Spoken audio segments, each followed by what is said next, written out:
Hi అండి అందరికీ. నాగుల చవితి రోజు మేమైతే ఫస్ట్ ఇంట్లో ఉప్పారం పెట్టేసుకొని తర్వాత పుట్టలో పాలు వేయడానికి వెళ్తామన్నమాట. అయితే ఫస్ట్ నేను అన్నీ గబగబా తెల్లవారుజామున లేచి మొత్తం అన్నీ రెడీ చేసుకొని ఇంట్లో ఉప్పారం పెట్టుకొని పుట్టలో పాలు వేయడానికి వెళ్తున్నాము. చూసారు కదా, మా ఇంటి ముందు అన్ని పొలాలన్నమాట.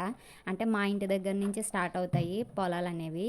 మేమైతే పొలాల్లోకి వెళ్ళే అంటే గట్లు ఉంటాయి కదా, అక్కడ ఉండే పుట్టల మీద పాలు వేయాలన్నమాట. అయితే చూడండి, మేము ఎలా తీసుకెళ్తాం పల్లెంలో అన్నీ తీసుకొని అండ్ పుట్టలో క్లీన్ చేయడానికి నెక్స్ట్ వాటరు అన్నీ తీసుకెళ్తాం అనమాట. మా అబ్బాయి నేను చూడండి, మా ఆయన అక్కడ పుట్ట క్లీన్ చేస్తున్నాడు అనమాట. చుట్టూ అంటే కొంచెం తుప్పలు అవి ఉంటాయి కదా, అవన్నీ క్లీన్ చేస్తున్నాడు. అండ్ అటు సైడ్ ఏమో చూసారు కదా, అక్కడ బంతి బంతి పూల తోట ఉందన్నమాట. భలే అందంగా అనిపించింది, ఎందుకంటే ముందు రోజు అంతా ఫుల్ వర్షం అనమాట.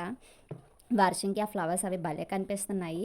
ఆ తర్వాత క్లీన్ చేసిన తర్వాత నేను వెళ్ళి పుట్ట మీద నీళ్ళు అవి జల్లి ముగ్గు వేసి పసుపు కుంకుమ అన్నీ పెట్టి పూజ అది చేశాను అనమాట. చేసిన తర్వాత మా ఆయన ఫస్ట్ వేశారు, ఎందుకంటే ఇంట్లో పెద్ద ఆయనే కాబట్టి ఆయన ఫస్ట్ వేశారు. అతని తర్వాత నేను, నా తర్వాత మా బాబు ముగ్గురం పొట్టులోని పాలు వేసామన్నమాట. తర్వాత అక్కడ కొన్ని పిక్స్ తీసుకొని ఇంటికి రిటర్న్ అయిపోయాము. అయితే నేచర్ చాలా బాగుందన్నమాట, ఎందుకంటే ముందు రోజు వర్షం పడ్డది కాబట్టి ఫుల్ చుట్టూ పచ్చదనము అంతా భలే ఉంది.